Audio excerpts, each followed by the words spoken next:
Yung mga kwento, so ito yung second day namin. So pupunta kami ngayon ng mga pwedeng puntahan, mga tourist destination dito sa Pangasinan yan. So currently andito kami sa Agno, Pangasinan. Yan, ito yung Rena Point Beach House na pinuntahan namin. Dito kami nag-reside. So ito yung pang 2 days. So balak namin buong maghapon kami maglilibot ngayong kakwento. So let's go. So samahan nyo kami ngayon kakwento sa aking part 2 ng aking vlog for today. Yan, tara. First destination natin kakwento dito sa sa Bolinao Lighthouse. So kukuha muna kami doon ng environmental certification para. Yes ma'am. Ay meron na kami ma'am. Doon na po, sa Rena.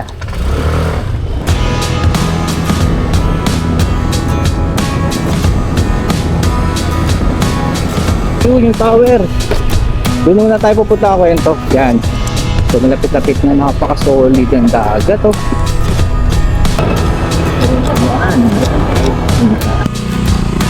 Bumili ng mga pasalubong. So for now, so dito na namin pinili na kumuha ng environmental fee dito sa Cape Bolinao Lighthouse. Ayan.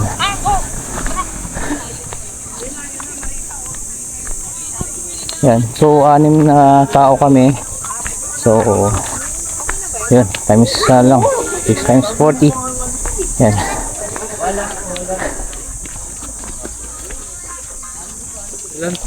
Anim po.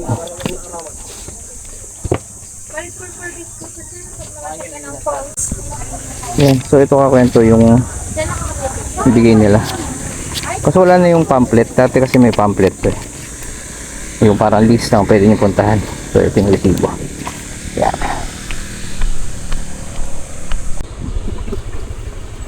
Yan. Parking. Ha? Pay parking? Atin.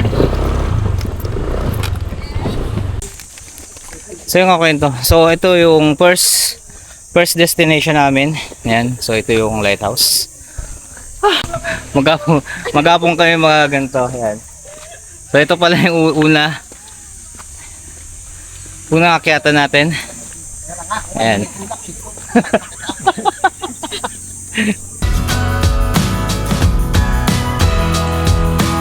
Horizon.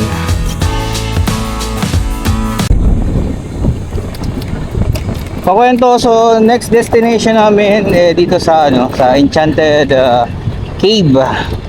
Ayan. So solid yung kwento.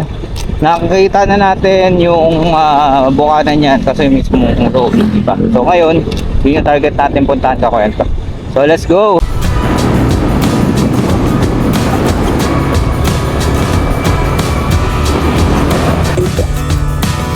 So dito tayo papasok.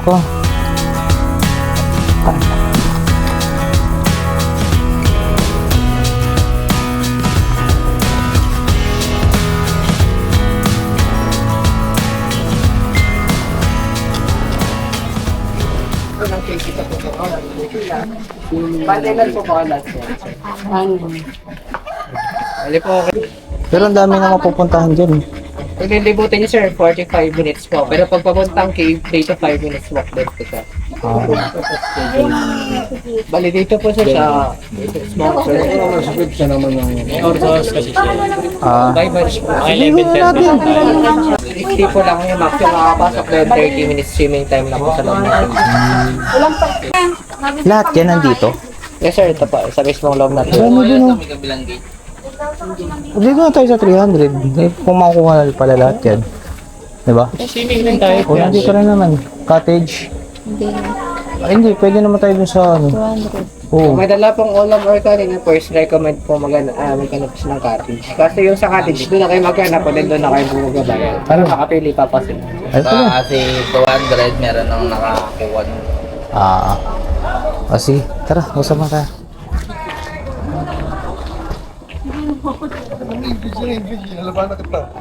Ano? Let's go. Kainin na natin yung 300. Ano? Para lahat. Ano nga gagawin? Siyempre.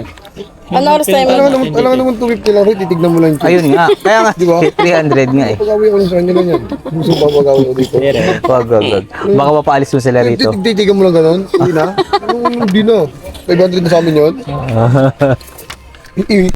Ngayon kakwento, so kapag okay, fully paid na kayo doon, bigyan kayo ng mga ito. Yan. Ito yung pinaka-slip nyo. Tapos yung wristband. Kasi dito sa mapa, ayan. So ito yung rock formation. Kaya tayo doon. Ayun, ang ganda oh. Eh. Bi, mag-i-emote.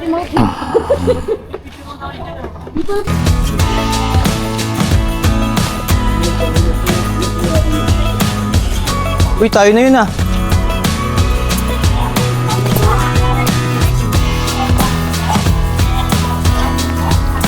Tayo na yun, pre. Yung hinahanap. Tara. Eugene Vegaso.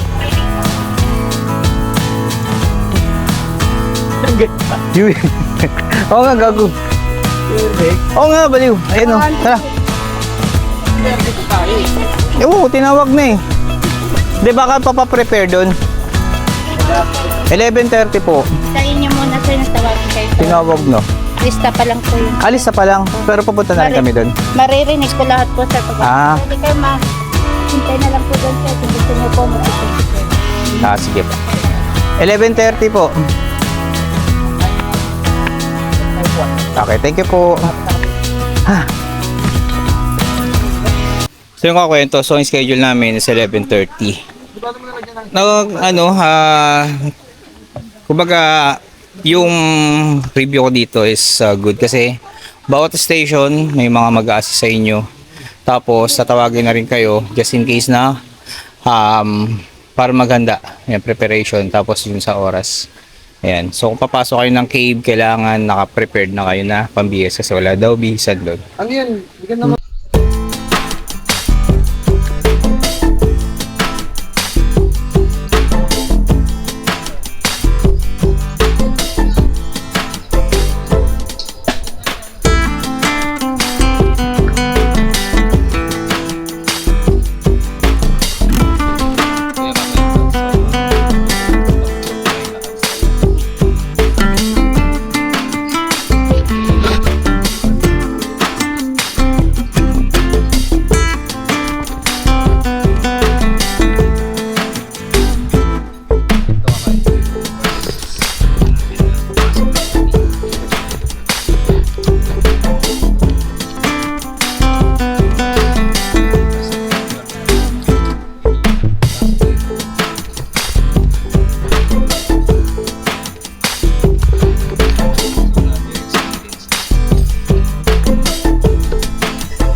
Ayan kakwento. So ito yung first na team natin.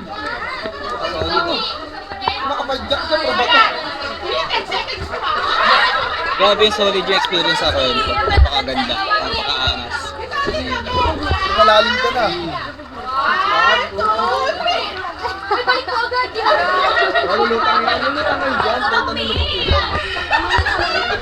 Yung tubig niya kwento, hindi ganun kalamig. Napaka ano lang. Neutral lang ng ano na. Yung temperature, ha? Yung neutral lang yung ano niya, yung lamig niya. Di ba may dagat din? May dagat din ba dito? Pre, Hindi, ano to galing bundok na. zero din. Hindi, wala na tayong ikutan. Pre, yun Meron na pre. pa, dagat. Ay, dagat. Sapatan. Ayan. Hindi. Sinisubsab ako. Ay, meron pa. Pool to. Pool Pre, lang, walang ano siya? Kasi ano mo pre, ano, zero temperature. So meron pa doon, kaso bawal na rin hanggang dito lang, hanggang sa pwesto namin. Pag solid na ako ito. So ito yung very first na explore natin sa cave with yan, tubig. Napaka-solid. Kasi dito, wala lipo. Okay na ako dito. Yan. Hey! picture kami.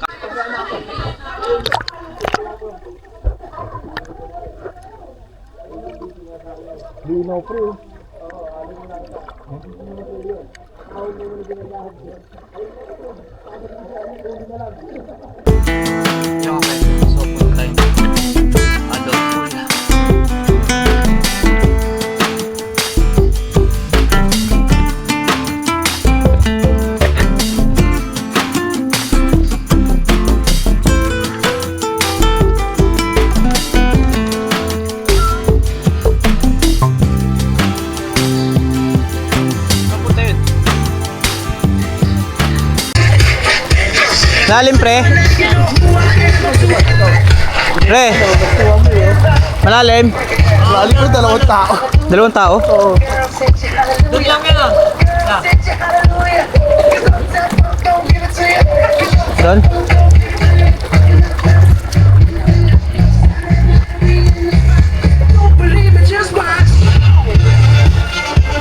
Mababaw dyan. Dito pre, mababaw lang dito. May mga yan? Oo. So yung kakwento, so dito tayo ngayon sa adult pool. Tapos na kami dun sa cave. Parang pinaka-star na tourist spot dito yung cave. Ngayon, kung gusto mo yung mga maghihintay, pwede sila maligo dito. Yan. So, yung adult pool. Goods dito, kumbaga sinasabi lang na Enchanted Cave. Yung pinaka-pangalan nung ano, yung pinaka-pangalan ng area.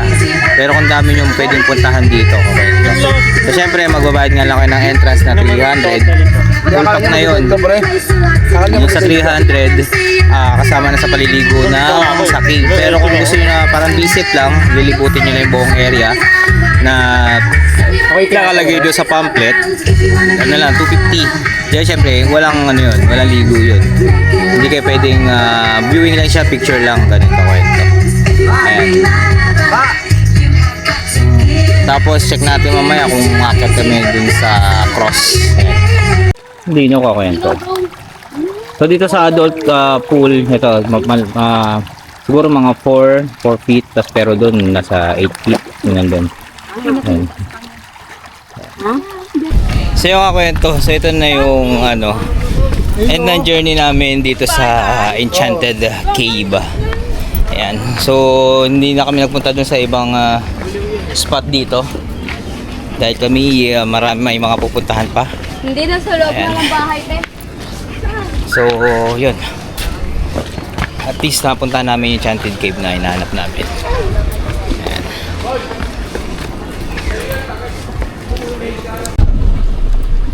So yun kakwento, so punta tayo sa aming third stop. Ayan. Maraming pwedeng puntahan doon sa Enchanted Cave. Pero ang pinaka-target kasi talaga namin doon is yung Enchanted Cave mismo. Na napaka-majestic ng view niya. Yan. Pa-solid ka kwento. So at least meron tayong bagong experience na napuntahan. Yan. So let's see doon sa another place na pupuntahan natin dito sa Pangasinan.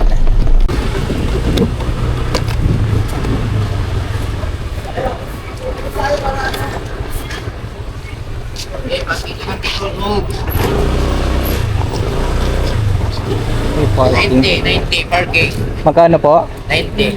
90. Ano yung 30? 30 isa. 30, okay. Kala ko Kala ko 90 isa. Let's go.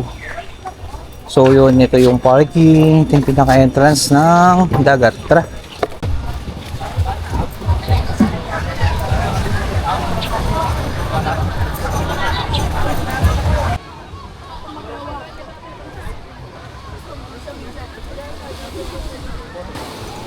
So finally kakwento, nakarating tayo ng Pacara, White Beach. Ayan.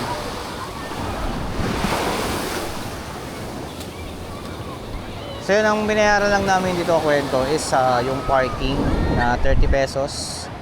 Dahil dito wala namang entrance dahil open to. Open tong beach na to.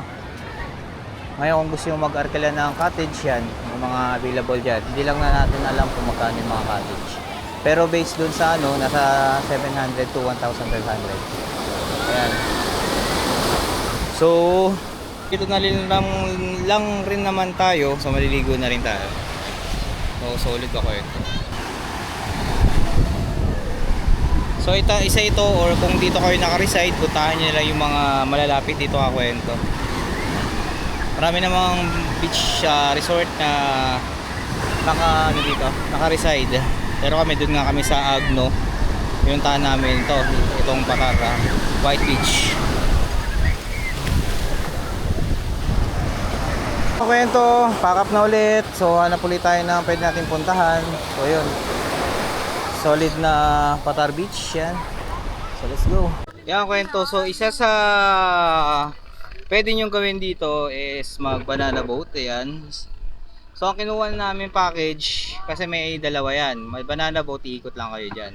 Pero yung pangalawa, mag-island hopping kayo gamit tong banana boat. So diba? So doon kami pupunta, yan, or doon, hindi ko pa sure. Check natin yan. Pero syempre, all gear muna, lahat ng safety natin, syempre.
kwento, so ito na yung end ng journey natin dito sa Agno, Pangasinan, dito sa Abagatanen. Yan. So napaka-solid na ito kwento. So ito nire-recommend ko dyan sa mga grupo, sa mga mag-ride. So punta dito sa Pangasinan. Napaka-solid ng beach. Tapos ang dami nyo pwedeng puntahan kakwento. So gagayak na kami kakwento. So uwi na kami. Siyempre. So salamat sa pag-accommodate sa amin dito sa Rena Beach Point House. Yan. So yun, thank you kakwento.